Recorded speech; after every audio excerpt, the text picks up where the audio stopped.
Olá, sombrios, tudo bem? Antes de começar o vídeo, já peço a você que deixe seu like, se inscreva e compartilhe o vídeo. Gosta do nosso conteúdo e deseja ajudar o canal? Clica no botão de valeu e contribua com o que seu coração desejar ou seja membro. Faça parte do clube de canais, acesse o link na descrição do vídeo e veja qual categoria é mais confortável para você e faça sua inscrição. Agora chega de papo e vamos para o vídeo. Orofe se afastou de Mitra, observando-a por um breve momento, antes de desviar o olhar para Thor, que permanecia imóvel no canto da biblioteca, ainda abalado com os eventos recentes. A tensão no ambiente era palpável, como se o próprio ar estivesse carregado de eletricidade. Thor, Orofe chamou, sua voz soando firme, mas baixa como um trovão distante. Nos deixe a sós.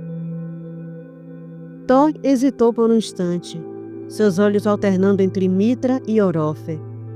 Ele assentiu com a cabeça sem dizer uma palavra e saiu rapidamente, fechando a porta da biblioteca atrás de si. O som ecoou, cortando o silêncio momentâneo, mas não afastando o peso que pairava na sala. Orofe expirou fundo, tentando dissipar o cansaço que se abatia sobre ele. O dia havia sido longo e repleto de acontecimentos que, mesmo para um elfo de luz, eram esmagadores. Ele sabia que o tempo era um inimigo invisível que jogava contra eles, especialmente agora, com o centauro rompendo as barreiras do esquecimento e o Gu se aproximando rapidamente. Ele voltou-se para Mitra, que ainda estava imóvel, seus olhos brilhando com emoções conflitantes. Ela parecia frágil, mas Orofe sabia que dentro dela havia um poder incontrolável, um que precisava ser guiado com cuidado. A história falada levaria tempo. Ele começou, sua voz carregando uma mistura de urgência e preocupação. E temo que já não temos esse tempo. Ele deu um passo em sua direção, seus olhos azuis fixos nos dela. O centauro se aproxima, e o Gu também. Minha barreira mágica? Ele hesitou por um momento, sua franqueza uma raridade. Minha barreira não será suficiente para detê-los. A biblioteca parecia encolher ao redor deles, cada palavra de Orofe ampliando o peso da realidade que os cercava. Você precisa compreender seu papel nisso tudo, Mitra. Continuou ele, sua voz agora mais baixa, quase como um sussurro carregado de intensidade. Há coisas que apenas você pode fazer, coisas que estão além do meu poder e do poder de qualquer outro. Ele se aproximou mais um pouco, agora a poucos passos dela. Sua mão, ainda tremendo levemente do desgaste de antes, alcançou o ombro dela, mas não a tocou, parando no ar como se pedisse permissão para se conectar com ela. Eu lhe contarei a história de outra forma, mas antes preciso saber. Seus olhos encontraram os dela, buscando algo profundo, algo que ele não poderia continuar sem ouvir. Você confia em mim, Mitra? A biblioteca mergulhou em um silêncio absoluto, como se o mundo inteiro estivesse aguardando a resposta dela. Mitra sustentou o olhar dele, sem desviar por um instante sequer, e respondeu com uma voz que, apesar de hesitante, carregava uma sinceridade palpável. Sabe que sim, mestre Eldário. Estou com medo de todas essas reviravoltas, de tudo que está acontecendo ao meu redor e dentro de mim. Esse sentimento novo. Ela respirou fundo, tentando encontrar as palavras certas. Mas confio em você. Confio plenamente em você. Orofe sentiu um alívio profundo com aquelas palavras, mas também um peso adicional. A responsabilidade que vinha com aquela confiança era avassaladora, especialmente diante do que estava prestes a fazer. Ele segurou os ombros de Mitra com firmeza, sua expressão séria, mas ainda assim gentil. Há uma prática entre os elfos supremos. Ele começou, sua voz carregada de uma solenidade que fez o coração de Mitra acelerar. Uma habilidade que só foi usada 2 vezes ao longo de eras, sempre por um elfo de cada vez, pois, uma vez utilizada, jamais pode ser repetida. Ele fez uma pausa, inspirando profundamente. Apesar de sua experiência e autocontrole, como um elfo de luz, o nervosismo era evidente no leve tremor de sua respiração. Só a usamos em momentos de extrema urgência, como agora. Mitra sentiu uma onda de tensão atravessar o ar entre eles, e mesmo sem entender plenamente, sabia que o que Orof estava prestes a revelar era algo extraordinário. Essa habilidade se chama o beijo da essência. As palavras pairaram no ar, cheias de significado. Mitra franziu levemente a testa confusa, mas atenta. Preciso que você esteja completamente entregue a esse ato, Mitra, e inteiramente confiante em mim. Ele continuou, seus olhos azuis fixos nos dela, intensos como uma chama que não podia ser apagada. Mitra hesitou por um breve instante, tentando processar o que aquilo significava, mas acabou assentindo, decidindo confiar. Foi só quando Orof se inclinou em sua direção, diminuindo a distância entre eles, que ela começou a compreender do que ele estava falando. O nervosismo a atingiu como uma onda repentina, e sua primeira reação foi instintiva. Ela recuou ligeiramente surpresa. Orof, no entanto, percebeu o desconforto dela e parou a poucos centímetros de seu rosto. Relaxe, Mitra, ele disse, sua voz baixa e tranquilizadora, quase como um sussurro. Seus lábios estavam tão próximos que ela sentia o calor de sua respiração. E não tenha medo. As palavras dele a acalmaram, mas não dissiparam completamente a inquietação que borbulhava dentro dela.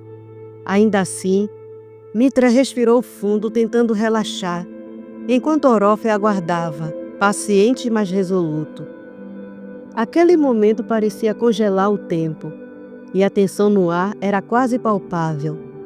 Mas havia algo profundo ali, algo que transcendia o medo e a incerteza, algo que só poderia ser descrito como uma conexão inquebrável entre 2 destinos entrelaçados. Quando os lábios de Orof se uniram aos de Mitra, uma explosão de energia mágica irradiou, imbuindo o momento com uma intensidade única. O beijo não era apenas um gesto de afeição, mas um portal através do tempo e da essência, onde as barreiras entre o corpo, a mente e a alma se desfaziam. O impacto foi imediato e profundo. Mitra sentiu como se fosse absorvida pela energia que fluía através dela, como se a própria realidade se curvasse para revelar uma visão mais ampla. A princípio foi uma onda de calor, quente e reconfortante, como o calor da batalha, as chamas dançando ao redor, o peso do metal e o som das espadas se chocando. Mas logo esse calor se transformou em uma sensação de liberdade, o frescor da floresta encantada, onde árvores antigas sussurravam segredos de eras esquecidas. E a brisa suave parecia murmurar promessas de destinos entrelaçados. Através do beijo, ela não apenas sentia as emoções de Orof, mas as suas próprias também eram amplificadas, como se ela estivesse compartilhando não apenas sua história, mas também sua alma. Ela sentia o desespero, a solidão de séculos de batalha e a esperança teimosa que o impelia a seguir, apesar de todas as adversidades. As imagens fluíam como um rio sem fim, a destruição de Dilmu, a resistência dos seres mágicos, o silêncio das terras aprisionadas. Ela vivia tudo como se fosse uma testemunha do próprio tempo, como se seu corpo e espírito estivessem no coração da história que Orof carregava. As memórias se sucediam em uma dança frenética, o som das antigas canções élficas, os rostos dos antigos amigos e inimigos, os campos devastados e os campos intocados pela guerra. Mas sempre, em cada visão, a presença de algo maior, a conexão com o dragão, a luta pela sobrevivência, a perda e finalmente a esperança renovada. Tudo se fundia em uma única corrente de emoções, transcendendo o simples entendimento.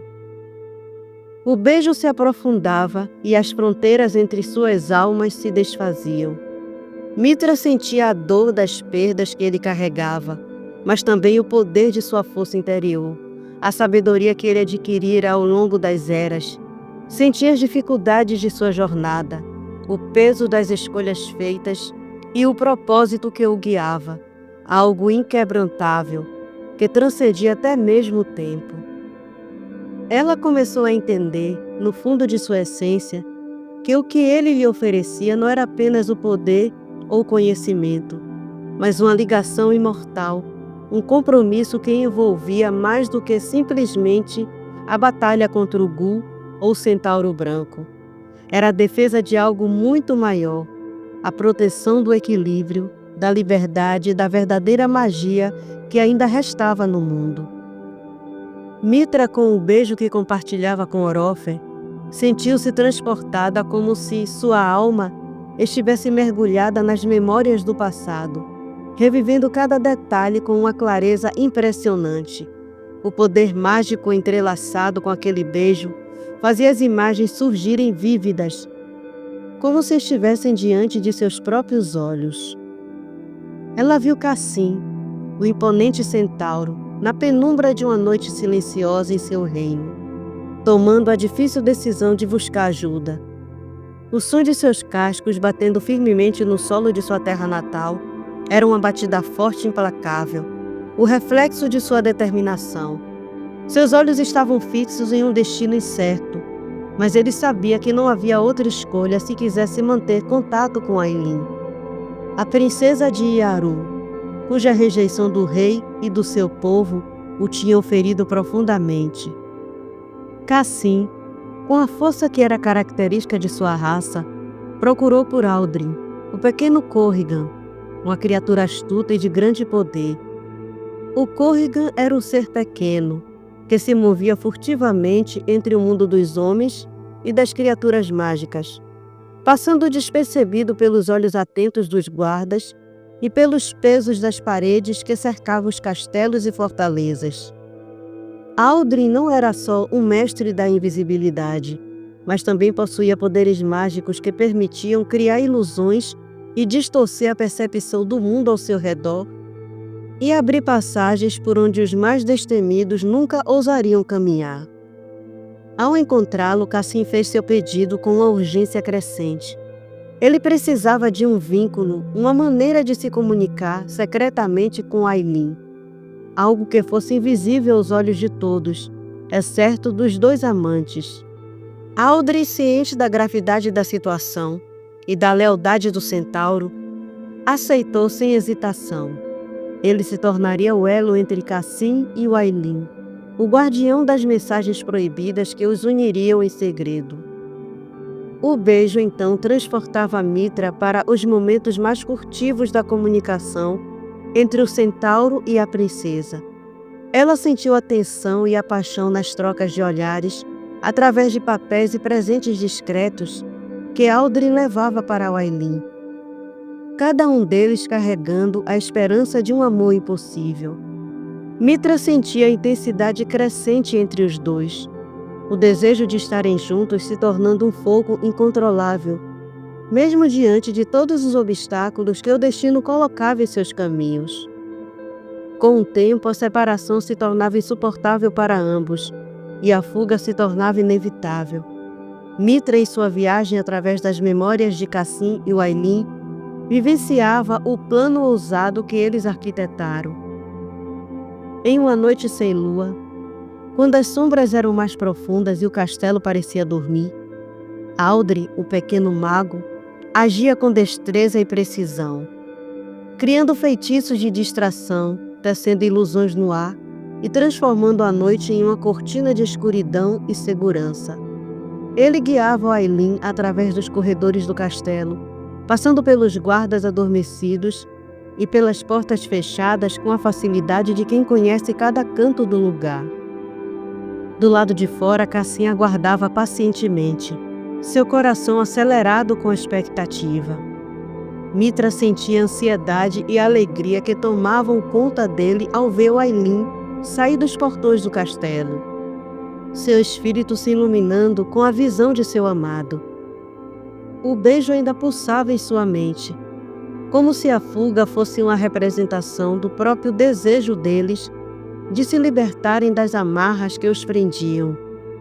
Cassim ajudou Ailin a montá-lo, e com um olhar rápido para o castelo que deixavam para trás, o casal partiu na escuridão, em busca de um futuro onde estariam juntos, longe das correntes que o destino tentava impor a eles.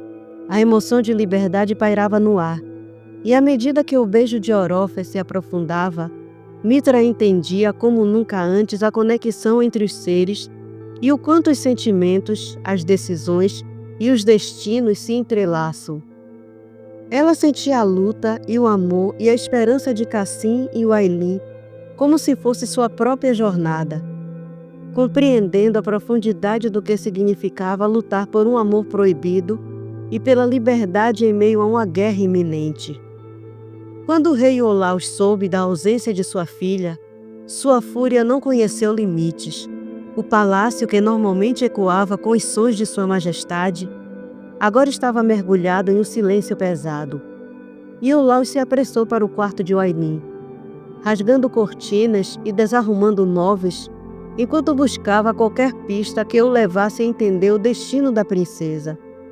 Quando finalmente encontrou as cartas e os pequenos presentes trocados entre o Ailin e Cassim, a raiva que se acumulou dentro dele explodiu como uma tempestade. As palavras escritas, os toques de amor e os gestos delicados representando o vínculo proibido entre os dois o fizeram perder toda a compostura. Com as mãos trêmulas de fúria, ele esmagou as cartas e destroçou os presentes, como se tentasse apagar toda evidência do relacionamento da filha com o rei de Tir-na-nog. No entanto, por mais irado que estivesse, o rei sabia que não poderia admitir a verdade. Ele não poderia declarar que sua filha, de livre e espontânea vontade, tinha fugido para ficar com o amante. A imagem de sua filha, princesa de Yaru, fugindo com um centauro mágico e rejeitando sua autoridade, era algo que ele não conseguiria suportar. Em seu orgulho e frustração, Iolaus optou por encobrir a realidade e dar à situação uma outra forma, uma desculpa que satisfizesse seu ego e mantivesse sua autoridade intacta. Assim ele acusou Cassim de sequestro, uma alegação sem provas, mas que, diante da situação, se tornou uma desculpa plausível. O problema era que Olaus sabia que não poderia simplesmente ir à guerra contra Cassim. O rei de Tir-na-nog era uma criatura de poder mágico incompreensível, um ser de luz e força primordial. Qualquer ação direta contra Cassim poderia ser fatal, e Olaus não queria ser lembrado como o monarca que arriscou sua cidade e sua própria vida em uma luta com um ser de tal magnitude. Por dias o rei enviou mensageiros pelos arredores de Dil-Mu, em busca de alguém que pudesse ajudá-lo, alguém que fosse capaz de combater a magia de Cassim sem sofrer as consequências da fúria do centauro. Nos cantos mais escuros de Dil-Mu, nas ruínas do Reino das Sombras, o Gu observava em silêncio. A criatura que governava o Dark-narog, um prado profundo e sombrio, onde a luz nunca penetrava, aguardava pacientemente o momento certo para agir. O Dark-narog era uma faixa de terra amaldiçoada. Ficava isolada e cercada pela beleza das terras de Dil-Mu. Enquanto o mundo ao seu redor irradiava cores e luzes vibrantes, o Dark-narog permanecia sombrio e impenetrável. Esse local era o domínio do Gu, uma criatura que por séculos havia absorvido as energias sombrias que habitavam a escuridão. Com o tempo, ele aprendeu a usar a feitiçaria negra e a manipular as forças da noite, estabelecendo um pacto com o mal primordial que habitava o coração das trevas. Ulgu, com seu ódio profundo por Dilmun e tudo o que ela representava, nutria um desejo insaciável de expandir a escuridão que o definia por todo o mundo. Seu rancor pela luz e pela bondade das terras de Dilmun era visceral. Ele ansiava por submeter os seres que ali viviam à sua vontade e torná-los seus servos, permitindo que a escuridão engolisse tudo que fosse belo e puro. Quando sentiu a ira do rei Olaus, uma ira que poderia ser manipulada e canalizada, Ulgu viu nela uma oportunidade dourada. A raiva e o desespero do rei seriam a chave para despertar a escuridão e espalhar o domínio do Ulgu para além de seu próprio prado. E assim Ulgu começou a trabalhar nas sombras. Ofereceria ao rei Olaus o poder necessário para capturar Cassim e esmagar qualquer resistência. Ele sabia que a necessidade do rei por poder o tornaria vulnerável às suas promessas.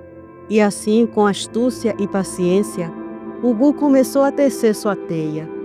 E Olaus, em seu desespero e sede de vingança, logo cairia nas garras da escuridão, inconsciente de que, ao procurar um aliado nas sombras, ele estava selando seu próprio destino.